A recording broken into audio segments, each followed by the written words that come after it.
Estamos de volta com o último bloco do UFSC Entrevista, que hoje está falando sobre o uso de agrotóxicos na produção de alimentos. Para isso estamos recebendo a doutora e também pesquisadora da UFSC, Maria Leonor Ferreira. Leonor, você sugere, né, formas, direito, primeiro, antes de tudo, o que é o direito de sustentabilidade que você traz na sua tese, que você propõe? A Constituição Federal, no artigo 225, ela informa que todos têm o direito ao meio ambiente, né, ecologicamente equilibrado, e ao mesmo tempo ela diz que todos têm o dever também, né, de preservar, junto com o poder público, o meio ambiente para as presentes e futuras gerações. O meio ambiente, na realidade, ele é considerado um legado, né, que a gente tem que deixar e manter essa qualidade que permite uma sadia qualidade de vida, né? Então a gente hoje sabe que sem um meio ambiente ecologicamente equilibrado a gente não consegue viver de uma maneira saudável, né? A saúde está ligada à questão ambiental, né? Recentemente agora saiu um documento da Organização Mundial da Saúde demonstrando que a maior causa de problema ambiental e no caso problemas para a saúde tem sido a poluição do ar, né? Então a gente observa essa ligação. Então, esse direito de sustentabilidade, ele procura o quê? Permitir que essa qualidade ambiental seja garantida, né, para as presentes e futuras gerações. Como se consegue isso, né? Aí, na minha tese, eu fui buscar os instrumentos que podem garantir essa sustentabilidade. E, claro, nós temos a ciência como um grande aliado para permitir sempre o aprimoramento, né, do direito a partir dos novos dados. Então, além da ciência, nós temos outros elementos, a questão da informação, e aí eu sistematizei em cinco instrumentos. Que aí também surge aquela dúvida, assim, o que a gente faz? Proíbe, taxa, e aí você traz isso as suas soluções, né? Sim. O primeiro dos seus instrumentos que você elencou são os instrumentos proibitivos. Sim. O que seriam eles? Então, um deles a gente até já conversou, que é a questão de se proibir todos aqueles produtos que estão proibidos fora do país. Então, uma regra simples que não está totalmente incorporada no Brasil, porque somente algumas leis estaduais exigem, né, proíbem. Então, seria necessário uma lei federal ou que todos os estados editassem uma lei nesse sentido. Todos os municípios, alguém tem que né, se responsabilizar. Até porque a próprio município pode legislar sobre o interesse local, então, né, também poderia, mas seria melhor que uma lei federal uniformizasse, né? Seria, né? Depois, um outro tema bastante polêmico que também merece a atenção do legislador é a questão da pulverização aérea de agrotóxicos. Então, no Brasil, nós não temos uma lei que proíba.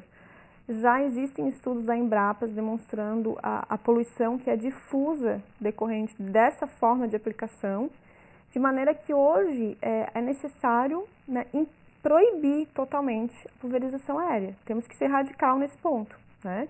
Por conta de todos os riscos e por conta de que, por mais que você aplique em determinado local, acaba atingindo outros, né? Inclusive, até teve um caso de uma escola em que sofreu as crianças, enfim, os professores. Intoxicadas por conta dessa pulverização aérea. Então, algumas leis municipais no Brasil, poucas, já editaram essa proibição.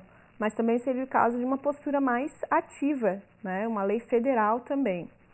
E também algumas leis municipais já proibiram determinados locais, por exemplo, perto de rios, determinada metragem. Isso tudo para fazer o quê? Proteger determinados recursos importantes considerados necessários para essa sadia qualidade de vida. Então, esses seriam os instrumentos proibitivos. E aí vem os instrumentos de controle. De controle. Nos instrumentos de controle, nós temos a necessidade de aperfeiçoar o licenciamento, né, de efetivar. Então, como eu mencionei ali no caso da atividade da cana, da produção da cana, o que seria necessário exigir? O estudo de impacto ambiental, né, que é um instrumento que a Constituição Federal exige, né, para atividades com significativo impacto. Então, isso não tem sido ainda efetivado no Brasil. Então, seria necessário um maior controle no licenciamento, na liberação da atividade, né? Da mesma forma, seria necessário um maior controle nos receituários agronômicos. Então, o Estado do Paraná é pioneiro nesse ponto, instituiu um sistema de monitoramento que já consegue verificar a quantidade de substâncias que tem sido vendida, os locais, e verificar se de fato essas quantidades são necessárias. Então, a partir desse diagnóstico da quantidade. Mas, em muitos locais do Brasil, não se tem esse controle. Então, muitas vezes, se consegue até comprar sem receituário. Né? Assim como a receita médica, no caso de agrotóxico, a gente tem que se dirigir a um engenheiro agrônomo. E, infelizmente, ainda não está devidamente controlado.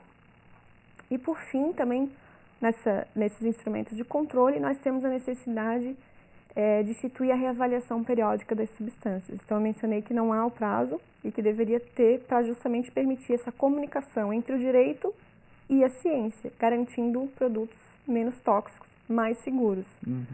Então, esses seriam os instrumentos de controle. E aí também tem um que você falou bastante, a questão da informação, que é até inclusive que a gente está aqui fazendo hoje, passando essa informação. Então, o terceiro são os instrumentos informativos. O instrumento informativo. A necessidade de se exigir uma formação específica para os agricultores que aplicam os agrotóxicos.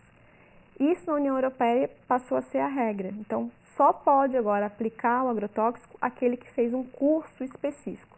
No Brasil, ainda não é a regra. Então, alguns estados têm já essa legislação que exigem, mas muitos outros não têm. Isso garantiria uma maior segurança para essas pessoas, né, que lidam com esses produtos. E, além da informação específica para os agricultores, a própria informação para a sociedade em geral. Então, nós temos algumas leis interessantes nesse sentido. Uma lei recente que instituiu, por exemplo, o Dia Estadual do Combate aos Agrotóxicos, em que as escolas devem tratar do tema, dos riscos, né, tratar um pouco da questão dos alimentos orgânicos. Então, já é um caminho que nós temos. Isso aconteceu em São Paulo e na Paraíba, duas leis estaduais que instituíram esse dia. São formas de fazer com que a informação seja mais disseminada. E aí nós temos os dois últimos pontos, que seriam o econômico, né, e o estratégico, que seriam eles. Sim. Com relação aos instrumentos econômicos, diferente do Brasil, que reduz determinados tributos ou isenta, né, na Suécia e na Dinamarca, sobre os agrotóxicos, há um tributo específico, justamente para desestimular o consumo, né, e a venda desses produtos. Então, seria o caso de pensarmos também no Brasil em instituir um tributo, até porque, como já falamos, as externalidades, os prejuízos estão aí. Então, a gente poderia pensar até com esse tipo de verba que vem do tributo, destinar a maior conscientização das pessoas e... Até o tratamento, né, das possíveis consequências. Desestimular o uso também, né? Por fim, essa função geral de prevenir através do desestímulo. E ainda temos a figura do pagamento por serviços ambientais, que é uma figura nova no direito ambiental, que seria efetivar o princípio do protetor-recebedor. O que seria isso? Aquele que produz de uma maneira mais sustentável, ele poderia receber algum tipo de incentivo econômico do Estado, da população, enfim, algum tipo até de incentivo não pagando determinados tributos, já que ele sim está contribuindo para a proteção do ambiente. Então, esses seriam os instrumentos econômicos que eu trabalhei na tese, né? E o estratégico? E o estratégico daí seria o quê? Um plano, né, destinado a reduzir o consumo, a utilizar de uma maneira mais sustentável, um plano que necessitaria de uma política, né, do próprio Estado, teria metas específicas para serem cumpridas, prazos, né, e ações que podem englobar todas essas outras, como a formação, ampliar a informação.